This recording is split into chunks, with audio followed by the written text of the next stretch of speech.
स्वागत करता हूं, अभिनंदन करता हूं। आज पूरे प्रदेश में कानून व्यवस्था की स्थिति बेहद खराब हो चुकी है। इस मामले में विधानसभा में भी हम लोगों ने 2 दिन तक के स्थगन लाया था। उसके बाद भी लगातार स्थिति में कोई सुधार नहीं हो रहा है। एक तरफ आदिवासियों को नक्सली बता के इनकाउंटर किया जा रहा है, तो दूसरे तरफ मंत्री के जेठ कि किस प्रकार से दादागिरी हो रही है। पूरे सारे सोशल मीडिया में आप सब देख रहे हैं, मीडिया में भी वो बात आ रही है। तीसरी तरफ आप रायगढ़ में देख लिए कि एक आदिवासी महिला के साथ सामूहिक बलात्कार हो जाता है। हमारे प्रतिनिधि मंडल वहां जाते हैं, उनसे मिलने तक नहीं दिया जाता। तो वहीं जो रेत माफिया है, शराब माफिया है, अब तो राजनांदगांव में अवैध शराब के बंटवारे को लेकर भारतीय जनता पार्टी के नेताओं के बीच में झगड़ा चल रहा है। तो वहीं रायपुर से नजदीक ग्राम दोंदे में शराब माफिया के द्वारा भारतीय जनता पार्टी के नेता को पीटा गया। वो न्याय की गुहार लगाने के लिए अनेक जगह गए और नहीं कहीं उसे उम्मीद आश्वासन नहीं मिला। उन्होंने आत्म कर ली। संतोष पटेल नाम का व्यक्ति आज उसका दसगात्र है, आज या कल है। उसी प्रकार से आप देखेंगे हमारे दुर्ग जिले में किस प्रकार से मुझे जेट सुरक्षा प्राप्त है और भारतीय जनता पार्टी से संबंधित बजरंग दल के गुंडे बिना कोई सूचना के, बिना कोई कारण के मुझे रास्ता रोक लेते हैं। मतलब उनकी दुस्साहस इतनी बढ़ गई, हम किसी भी रोक सकते हैं, उस पर कार्रवाई नहीं हो सकती, क्योंकि एसपी और थानेदार भी उन गुंडों से डरते हैं, इसलिए उन पर कोई कार्रवाई नहीं होती। कानून व्यवस्था की स्थिति के बारे में थोड़ी सी जानकारी मैंने आपको दी। राजधानी में है कितने चाकूबाजी हो रही है, गोली चल रही है, इसके बारे में आप सबको पता है।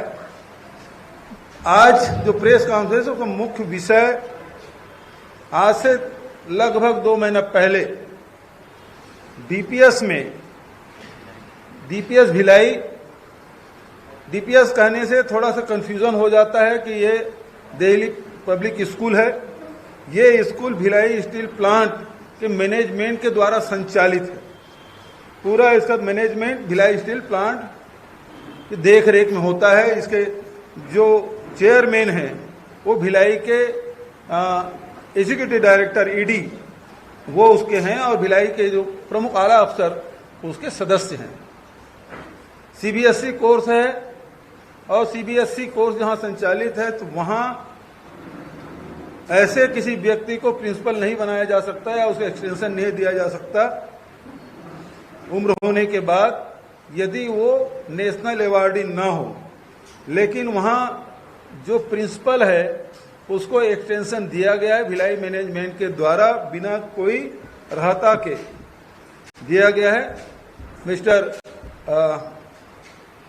ऐसे कई बार वहां उस डीपीएस स्कूल में अनेक घटनाएं दबी जुबान सुनाई पड़ती है, लेकिन 5 जुलाई की जो घटना घटी, उस घटना में एक 4 साल के अबोध बालिका के स्वास्थ्य खराब होता है, और उसके बाद उसके डॉक्टरी जांच की जाती है तो उसमें पाया जाता है कि लिखा हुआ है कि इसके प्राइवेट पार्ट में जख्म है, वो ठीक नहीं होता। और 15 दिन बाद 20 तारीख को बीएम शाह हॉस्पिटल में भी उसकी जांच होती है।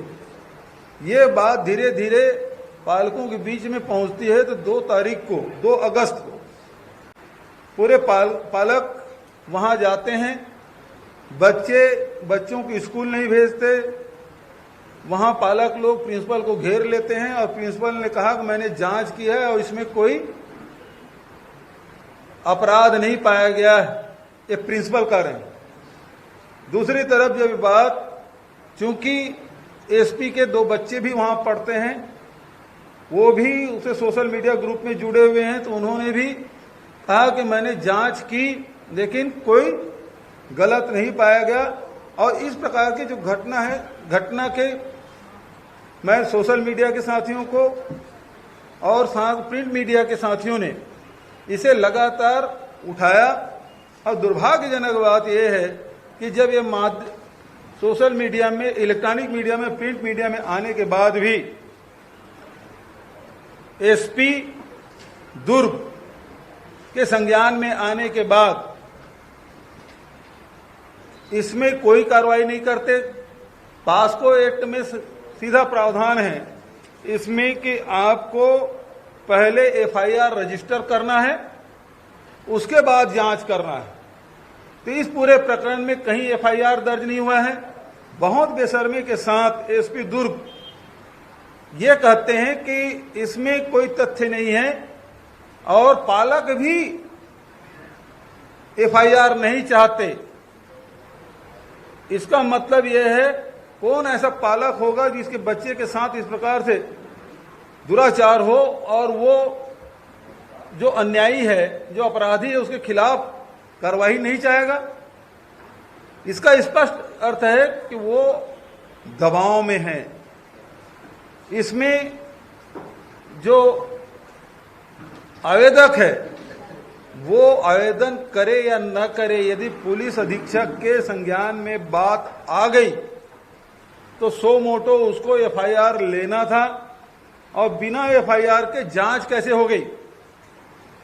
और न केवल पुलिस अधीक्षक ने पालक के हैसियत से भी कहा और उसके बाद पुलिस कार्यालय में भी पालकों की बैठक हुई और उसमें उन्होंने आश्वस्त किया कि इसमें इस प्रकार की कोई घटना नहीं घटी है।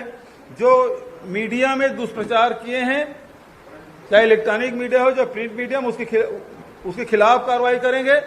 और जो एक अधिकारी, महिला अधिकारी, जिन्होंने इसमें त्वरित कार्रवाई करने की बात कही थी, उसे भी दंडित करने की बात उस बैठक में कहा गया। ये सारी बातें सोशल मीडिया के माध्यम से हम सबको जानकारी मिली है। वो सारी कॉपी मेरे पास उपलब्ध है। सोशल मीडिया में जितने भी चर्चा हुआ ये सब जानकारी है। दुर्भाग्यजनक बात यह है कि ये मामला शासन के भी जानकारी में आ चुका है। महिला बाल विकास विभाग के जो मंत्री हैं उसे भारतीय जनता युवा मोर्चा के पदाधिकारी ज्ञापन देते हैं, उसकी कॉपी भी हमारे पास है कि उसको दिखाया जाता है, दिया जा रहा है। मतलब सरकार के भी जानकारी में, जब एक मंत्री की जानकारी में आ गया तो इसका मतलब यह है कि सरकार के भी जानकारी में है। जब इतने महत्वपूर्ण जो घटना घटी उसके बावजूद भी ये वो कॉपी है लक्ष्मी राजवाड़े जी की, श्रीमती लक्ष्मी राजवाड़े जी को जो ज्ञापन दिया गया वो कॉपी है। और जो उसके बाद उसमें जो सोशल मीडिया में है, जो एसपी के द्वारा जितने भी चैट किया गया जो पालकों के साथ, वो कॉपी भी है, सुशीलानंद जी शुक्ला के पास है। और दूसरी बात यह है कि इसे 2 डॉक्टरों ने जांच की और दोनों फाइंडिंग एक है।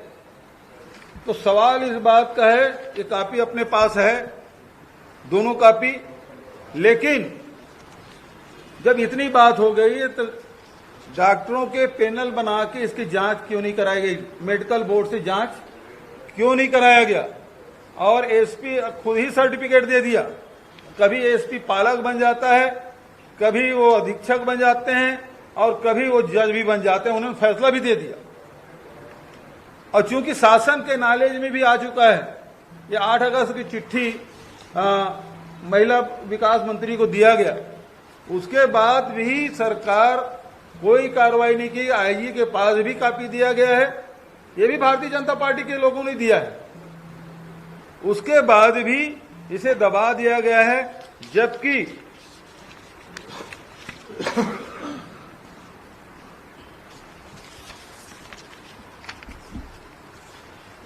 ये सुप्रीम कोर्ट का जजमेंट है। सेक्शन 154 में registration of FIR in is mandatory under section 154 of CrPC, ये भी है। और दूसरा जो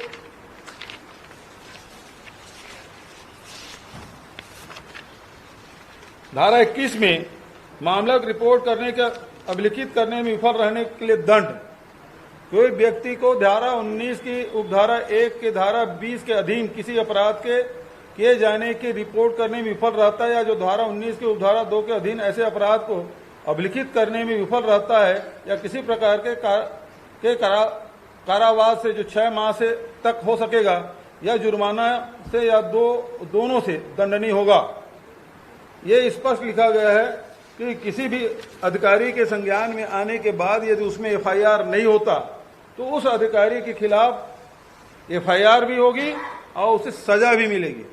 और दुर्ग एसपी के संज्ञान में सारी बातें थी, अपने अधीनस्थ अधिकारियों को दंडित करने का भी पालकों के सामने वो बात कही, और साथ ही मीडिया को भी धमकाने की कोशिश की। गलत समाचार आप चला रहे हैं, जबकि दो मेडिकल अफसर के, डॉक्टर के जब रिपोर्ट आने के बाद क्यों मेडिकल टीम बना के जांच नहीं की गई।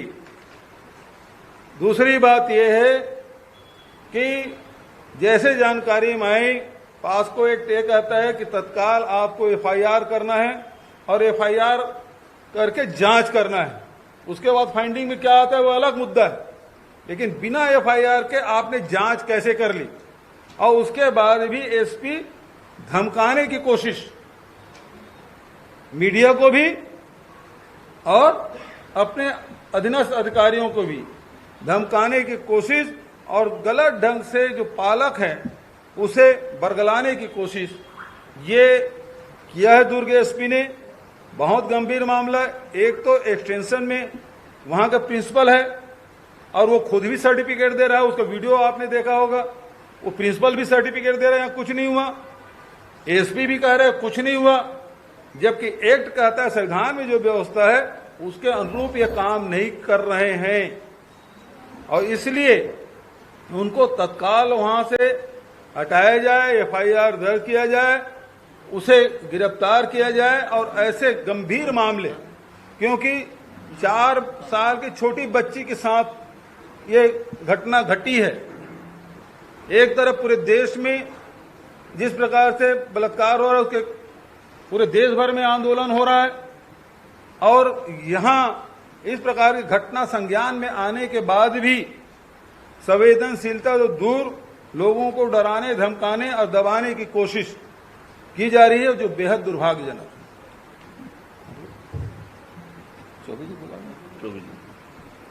माननीय रवीश चौबे जी चादर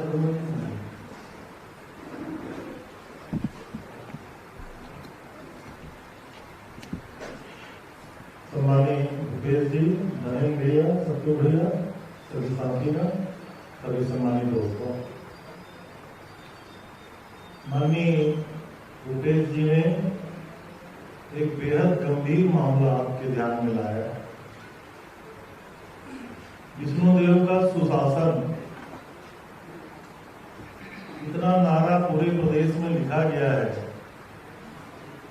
4 साल की बच्ची के साथ अपराध हो जाता है,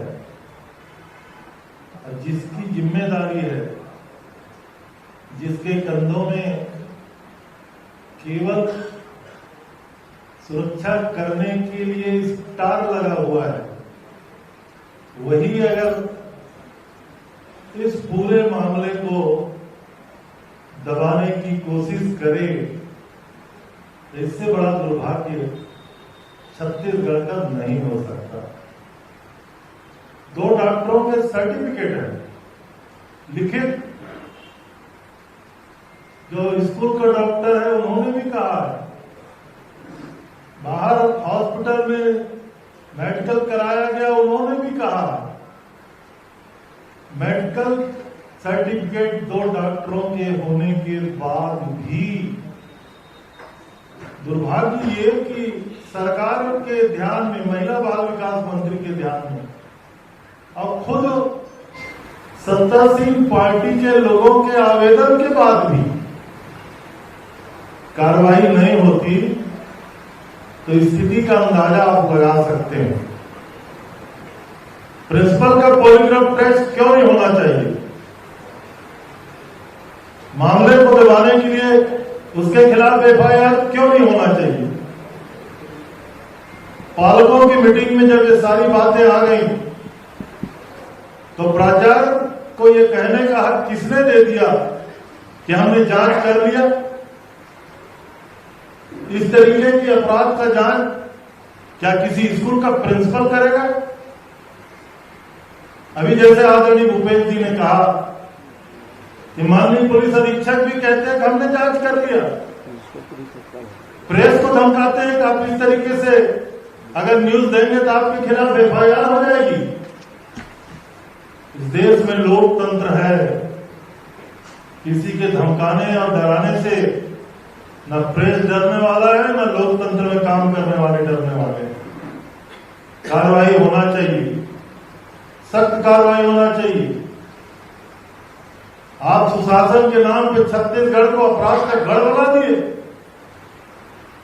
पुसौर में एक महिला के साथ 12-12 लोग एक साथ गैंगरेप करते हैं। कोरबा में गैंगरेप हो जाता है, अंबिकापुर में गैंगरेप हो जाता है, कवर्धा में गैंगरेप हो जाता है। प्रतिदिन आप मित्रों को मैं धन्यवाद दूंगा, पूरे छत्तीसगढ़ के जागरूक पत्रकारों को। एक भी दिन ऐसा नहीं है जिस दिन इस प्रकार के समाचार हमको देखने को नहीं मिलता। और रायपुर को, राजधानी को आपने अपराध का गढ़ बना दिया है, कैपिटल बना दिया है क्राइम का। कार्रवाई करने वाला कोई नहीं, यही सुशासन है। आदरणीय भूपेश जी ने जो बातें कही ये बेहद गंभीर बात है। डीपीएस जैसे स्कूल में इस तरीके से घटना हो जाना, प्राचार्य और पुलिस अधीक्षक के द्वारा मामले को दबाने की कोशिश करना और सरकार के ध्यान में आने के बाद भी कार्रवाई नहीं होना, मैं समझता हूं इससे ज्यादा दुखद कुछ नहीं है। तत्काल बर्खास्तगी भी होनी चाहिए, कार्रवाई भी होनी चाहिए और सरकार को संज्ञान में लेकर इस तरीके से होने वाले अपराधों को रोकना चाहिए। आदरणीय धर्मेंद्र भैया। आदरणीय हमारे पूर्व मुख्यमंत्री श्री भूपेश बघेल जी, आदरणीय श्री रविंद्र चौबे जी, आदरणीय सत्यनारायण शर्मा जी, आदरणीय अमरजीत भगत जी, श्री खरिया जी और सभी हमारे यहाँ पर कांग्रेस के नेतागण, मीडिया के सभी मेरे सम्मानित साथी। आज पूरे देश से भी ज्यादा अधिक सर्वाधिक छत्तीसगढ़ में आज अपराध घटित हो रहे हैं। और एक तरफ जहां छत्तीसगढ़ में हर तरह के चाकूबाजी से लेकर के रेप या अन्य तमाम सारी जो घटनाएं हो रही है, ये बहुत ही शर्मनाक घटनाएं हैं। और आज जो सामने आई है, आदरणीय हमारे पूर्व मुख्यमंत्री जी ने जो घटना सामने लाया है, ये तो और भी शर्मनाक है।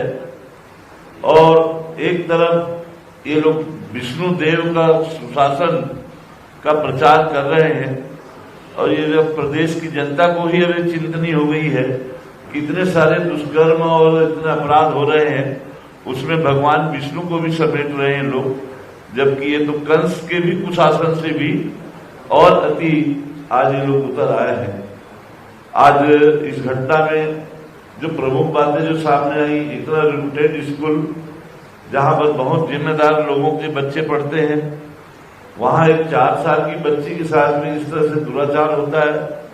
2 डॉक्टरों के सर्टिफिकेट के बाद न तो प्रिंसिपल के द्वारा कोई कार्रवाई की गई, पालकों की बैठक में इस बात को सामने लाने के बाद भी, मंत्री के भी सामने इन बातों को लाने के बाद भी, पुलिस एसपी के भी सामने इन बातों को लाने के बावजूद भी इस मामले को पूरी तरह से ये सरकार रफा दफा करने के चक्कर में है, पूरी तरह से इस प्रकरण को दबाने के इस चक्कर में है। तो मांग करते हैं शासन से इस विषय पर कठोर से कठोर कार्रवाई होनी चाहिए। प्राचार्य भी बहुत बड़ा दोषी है, उसकी जिम्मेदारी बनती है, उसकी स्कूल में ये घटना घटित हुई है तो प्राचार्य को भी तत्काल टर्मिनेट किया जाए, वहां से हटाया जाए। पुलिस अधीक्षक भी और भी सबसे बड़ा दोषी है, पास्को एक्ट के अंतर्गत उनको सो मोटो अपना अपराध कायम करना चाहिए, उसके बाद जांच और कार्रवाई होनी चाहिए। वो भी अभी तक घटना के महीनों बीत जाने के बावजूद भी नहीं हुई है। की हम लोग मांग करते हैं कि तत्काल पुलिस अधीक्षक को भी वहां से हटा करके उसके ऊपर सख्त कार्रवाई की जाए। धन्यवाद।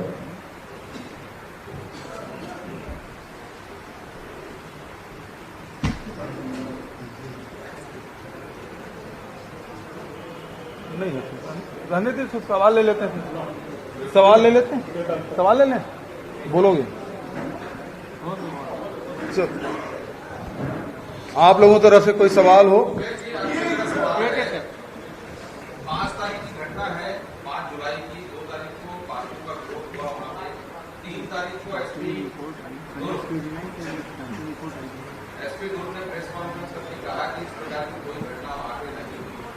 मैंने स्वयं जांच की, इसे बचाने का प्रयास किया जा रहा है।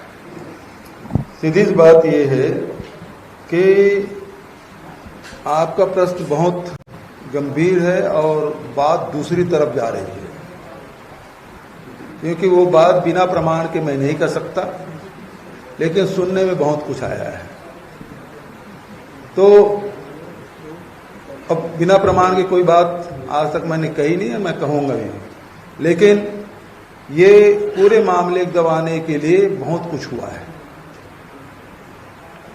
ये एक तरफ तो बंगाल की जो घटना हुई, इस पर राष्ट्रपति भी अफसोस जता रहे हैं, एक तरफ की घटना में कार्रवाई तक नहीं हो पाती। सीधी बात है कि चरित्र भारतीय जनता पार्टी भी दिखाई दे रहा है और विष्णुदेव शायद सरकार भी दिखाई दे रहा है। सरकार के भी संज्ञान में है। सुप्रीम कोर्ट का सीधा सीधा आदेश है कि आपको तुरंत इसमें एफआईआर दर्ज करना है और जांच करना है। दोनों काम आपने नहीं किया, इसका मतलब ये है कि सरकार भी इसमें दोषी है। क्यों अभी तक कार्रवाई नहीं की?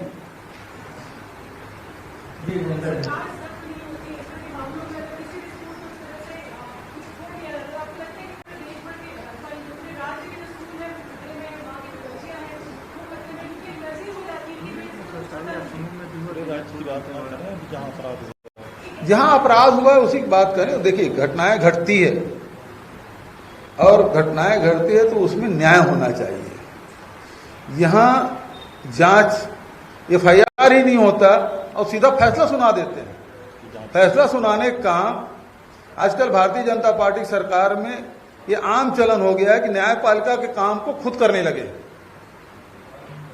इस मामले में भी एसपी दुर्ग ही जज बन बैठे, उन्होंने फैसला सुना दिया। अरे आपका काम जो सुप्रीम कोर्ट का गाइडलाइन है, जो संविधान जो कहता है, सीआरपीसी की जो धाराएं हैं, उसके तहत आपको तत्काल एफआईआर करना था और उसमें जांच करना था, टीम बनाना था, मेडिकल टीम बनाना था।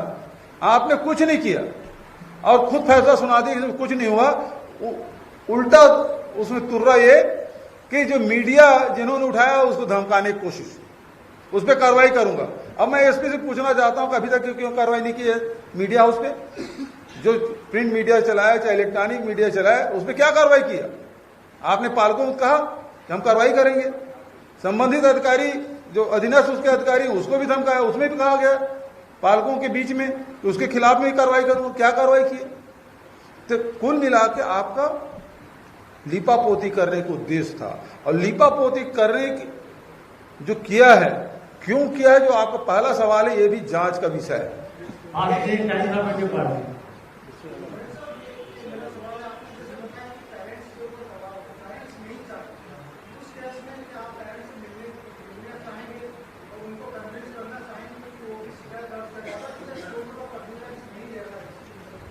देखिए, मैं पालक से मिलने की कोशिश की, मिलने के लिए मैं प्रयास किया। तो सबसे पहले बातचीत, तो जो जिनके परिचित हैं उनसे बातचीत किया, उसने फोन किया कि वो बोले मैं मिलूंगा नहीं, मैं फोन में बात कर लूंगा। और मैंने कहा फोन में बात करा दीजिए। उसके बाद उसको मोबाइल स्विच ऑफ है। इसका मतलब ये है कि उसके पेरेंट्स कितने दबाव में हैं, कितने डरे हुए हैं। ये बात भी है, एसपी दुर्ग और बीएसपी मैनेजमेंट के दबाव के चलते वो कुछ भी बोलने को तैयार नहीं है, किसी से मिलने को तैयार नहीं है।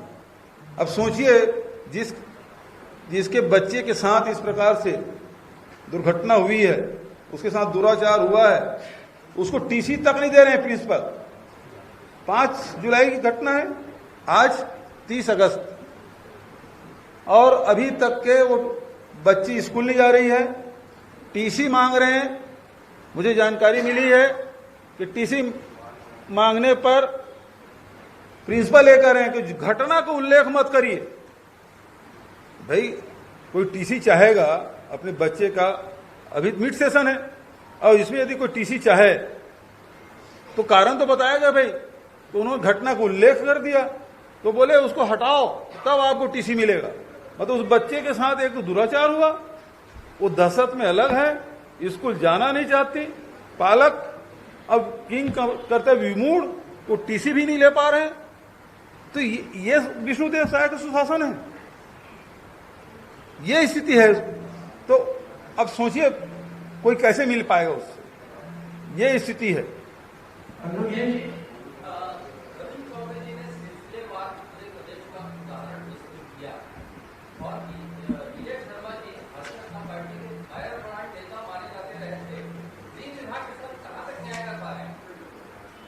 भाई ये तो सरकार की पूरी जिम्मेदारी है। विजय शर्मा का सुशासन तो नहीं कहा जाता, विष्णु का सुशासन।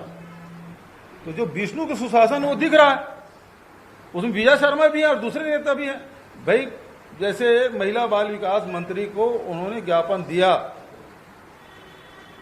तो पूरे मंत्रिमंडल के संज्ञान में आ गया, क्योंकि मंत्रिमंडल के सामूहिक नेतृत्व है। तो सामूहिक नेतृत्व है तो फिर आप कार्रवाई क्या कर रहे हैं? सवाल इस बात का सरकार की जानकारी में आ गया। इतनी बड़ी बात तो सबसे पहली बात तो है कि एसपी के खिलाफ एफआईआर दर्ज होना चाहिए, उसे तत्काल वहां से हटाया जाना चाहिए और उच्च स्तरीय इसकी जांच होनी चाहिए, जज की देखरेख में जांच होनी चाहिए, नहीं तो फिर दबाएंगे। हाई कोर्ट के सिटिंग जो जज है उसके देखरेख में जांच कराए, नहीं तो बहुत सारे जो सामाजिक संगठन के लोग हैं वो जाएंगे न्यायालय में, क्योंकि इतनी बड़ी बात है। वो रुकेगा तो नहीं, छुपेगा तो नहीं। ये जब पीड़ित परिवार ही सामने नहीं आ रहा है, वो शिकायत ही नहीं करना चाहता, ऐसे में ये मामला कैसे आगे बढ़ेगा? जब उनकी ओर से शिकायत नहीं है तो कौन इसमें पार्टी बनेगा? इसमें क्या कहा है, ऐसे प्रकरण में कोई परिवार दबाव में आ जाए, किसी को जानकारी नहीं है कानून की, अज्ञानता भी होती है। अभी भारतीय न्याय संहिता वगैरह 3 बदले हैं, अभी सारे पत्रकारों को पता है कि नई धारा 420, पहले 420 बोलते, अब क्या बोलते हैं नहीं मालूम है ना। अब धाराएं बदल गई है, तो अज्ञानता भी है, मतलब कानून के बारे में। मैं किसी का अज्ञानी नहीं बोल रहा हूं, बहुत लोग नहीं जानते। और दूसरी बात है दबाव, और इसीलिए सुप्रीम कोर्ट ने आदेश क्या दिया है कि सो मोटो आपके जानकारी में आ गया है, आपको करना है, मैंडेटरी है। सुप्रीम कोर्ट ने स्पष्ट कहा 154 में, ये मैंडेटरी है, आपको एफआईआर दर्ज करना, उसके बाद जांच करेंगे। और ये समाज का मामला है, वो केवल एक पिता की बेटी नहीं है, वो पूरे समाज की बेटी है। और यदि उसका है, इसीलिए देखिए घटना के बारे में मुझे पहले से जानकारी हो गई थी। पालक भिलाई जैसे प्रबुद्ध नागरिकों का शहर है, सारे बीएसपी के वर्कर हैं, उसके बच्चे वहां पढ़ाई कर रहे हैं, वो सारे लोग ये मामले को उठाए, वो सब पालक गए, हजारों की संख्या में गए, वो आप वीडियो देखेंगे सब कुछ दिख रहा है, वो सब जानकारी में थी। लेकिन जिस प्रकार से एसपी ने उसको काउंटर किया और सब मामला रफा दफा कर दिया, दबा दिया और धमकाने की कोशिश कर रहे हैं मीडिया को भी, और जो अधिकारी सही मामले को उठा रहे हैं उसको भी डराने धमकाने की कोशिश कर रहे हैं। इस कारण से आज ये मामला, अब मंत्री भी हो गया तो मंत्रिमंडल क्या कार्रवाई कर रही है, महत्वपूर्ण बात है।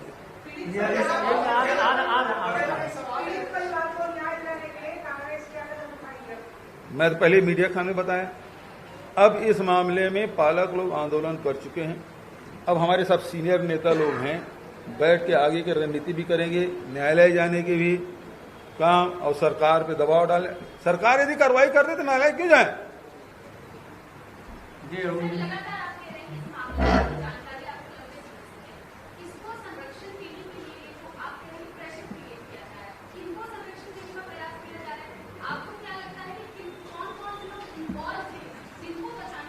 सीधी बात है, स्कूल के प्रिंसिपल, भिलाई मैनेजमेंट, क्योंकि भिलाई मैनेजमेंट के जो ईडी सहित तमाम जो आला अफसर है उसके सदस्य हैं, नंबर 1। नंबर 2, प्रिंसिपल वो एक्सटेंशन में चल रहा है अवैध रूप से। तीसरा, एसपी, इसके भूमिका सबसे ज्यादा संदेहास्पद है।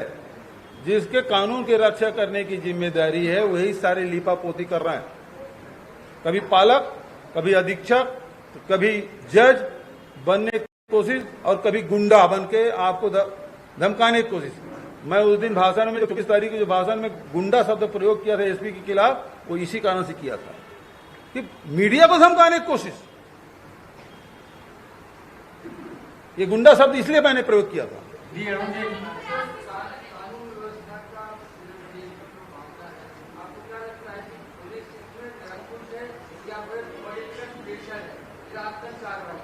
देखिए, जब आप संविधान प्रदत्त जो जिम्मेदारी मिली है उसके तहत काम नहीं करते, मैंने इसी शुरुआत में उल्लेख किया, मंत्री के जेठ शराब पी रहा है सार्वजनिक जगह में और कांस्टेबल यदि उसे रोकने की कोशिश करता है, कांस्टेबल लाइन अटैच हो रहा है, उसके खिलाफ कार्रवाई हो रही है। यदि पूर्व मुख्यमंत्री रास्ते में जा रहे हैं, उसको बलात् रोका जा रहा है जेठ सुरक्षा के बाद, और उसको पुलिस संरक्षण दे। रेत खदान लगातार चल रहा है, रात रात में, अभी बरसात के दिन है, नदियों में भरा हुआ है, दिन रात चल रहा है, दिन रात गाड़ियां चल रही है। वो किसके संरक्षण में हो रहा है? पुलिस आंख मूंधे बैठी हुई है। शराब के मामले में मैंने उदाहरण दिया, 2 उदाहरण दिए, एक राजनांदगांव का, दूसरा बीरगांव दोंदे का। सब आंख मूंधे बैठे हुए हैं। रोज चाकूबाजी हो रही है, हत्या के बारे में लगातार जो बलात्कार उसके उल्लेख किया। इसका मतलब यह है पुलिस अपने संवैधानिक दायित्वों का निर्वहन नहीं कर रहे हैं, इस कारण से ये स्थिति बन रही है। भारतीय जनता पार्टी के चाहे विधायक हो, चाहे कार्यकर्ता हो, चाहे उसके समर्थक लोग हों, उनके दबाव के चलते ये फैसला किया जा रहा है। एक बढ़िया घटना इसी मामले में, जब मुझे रोका गया तो पुलिस ने पूछा, ये जिला अध्यक्ष भी हैं और महापौर भी है निर्मल कोशरे, आपके पास कोई एविडेंस है तो हमको दीजिए। उन्होंने कहा एविडेंस है, आपको देते हैं। वो वीडियो फुटेज था, उसको ले जाके दे दिए। अब इसमें कौन कौन है आइडेंटिफाई करके दो, जबकि वो सारे लोग विजय शर्मा के बड़े खास लोग हैं, सीधा फोन करते हैं उसे, थानेदार उनके आवभगत करते हैं, एसपी उनका कुछ नहीं बिगाड़ सकता, और बोलते हैं इसको आइडेंटिफाई करके दो। और ये जाके 48 घंटा का नोटिस देते हैं, नहीं करते तो वो जो आरोपी है उसको उठा के, हमारे जो सभापति है कृष्णा चंद्राकर, वो उठा के लाके थानेदार को देते हैं, तो बोले आप कानून हाथ में ले रहे हो। जबकि नया जो कानून आया है उसमें यह है कि यदि आरोपी अपराधी आपके नजदीक है तो आप थाना में आप लाके उसको थानेदार को दे सकते हैं। इस मामले में क्या केस लगाया पुलिस, किस दबाव में? देखिए दबाव में क्या केस लगाया, अपहरण का केस लगाया और लूट का। और कल परसों की बात है, नजरुल नाम के व्यक्ति से पकड़ के पुलिस कोर्ट में ले गई, तो वहां जो कमेंट पास हुआ उसमें कहा कि यदि आरोपी को थाने में ले जाके आपके सुपुर्द कर रहा है तो यह अपहरण का केस कैसे बनता है? पुलिस अपहरण का केस बना के ले गई और 10,000 के मुचल के उसको छोड़ दिया गया।